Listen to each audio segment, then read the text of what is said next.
Hi, and welcome back to the Self-Actualization in the Age of Crisis Chapter Summary Series. I'm your host, Ron Rivers, and today we're going to be discussing Chapter 2, Modern Shamanism, Small Ritual, Customizing Transcendence. So the practice of individual actualization is in many ways the choice to align ourselves with the ever-changing now, right? The single truth. In any given moment, there's nearly infinite possible choices we could make. Now, most times we're kind of set in a path, but that doesn't change the fact that we can redirect ourselves in many ways.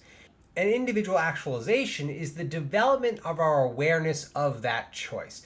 And that's really the entire reason we have sets of small rituals, is to kind of further our awareness and further our alignment with the decisions and choices we've made to align ourselves with our reimagined core values so as to more deeply align ourselves with the single truth in the relational universe. Now, we've discussed several small rituals that I've suggested, meditation being what I would recommend as the primary one, 5 breaths, a really easy exercise to anchor ourselves in the moment and bring awareness to our choice, our divinity in the moment. And then also the act of visualization, right? Expressing our imagination towards known futures that we then kind of are pulled towards over time. But ultimately, the journey of individual actualization is customizable. It is not at all prescriptive. You have the freedom to develop routines and develop spiritual practices to align yourself with the core values we've set forth, however you see fit.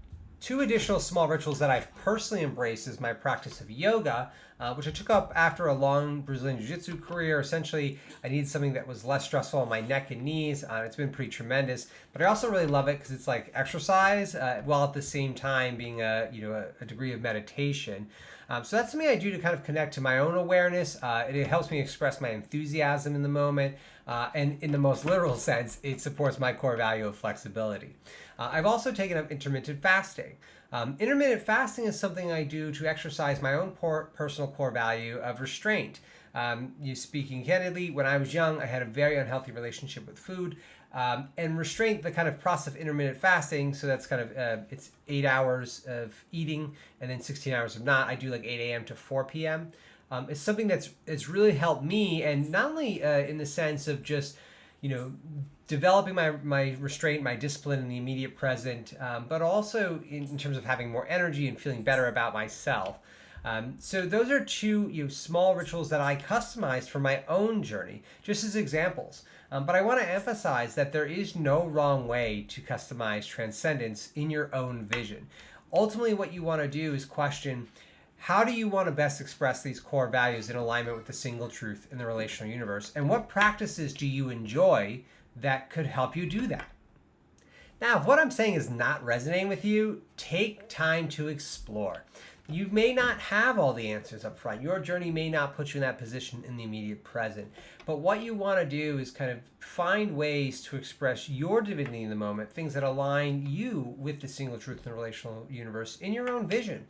Experiment, and once you find something you like, stick with it. And then over time, replace the time you spent exploring with practice, with engagement, with directing your focus and energy in the moment towards it, so you can become more in this kind of direction of your own choosing, right? Crafting yourself in your own image, expressing your godliness within the moment. There's really no boundaries that customizing transcendence can take and the development of our small rituals can take. Remember, we're not in the universe, we are of it. We are it. And in many ways, the greater we can align ourselves with it, the more at peace we are going to be internally, and the more kind of courageous we will be to kind of put out our vision into the world of this kind of transcendent human experience that transcends the crisis, while not having to be bound to the past we had no say in crafting.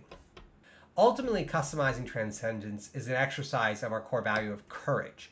It takes courage to do something new. It takes courage to commit to something. It takes courage to recognize that you want to become more in a specific direction of your choosing. And probably most courageous is the choice to spend time exploring and spend time committing yourself to a certain direction through the expression of our core values. Ultimately, I invite you to customize transcendence so that we can become more together.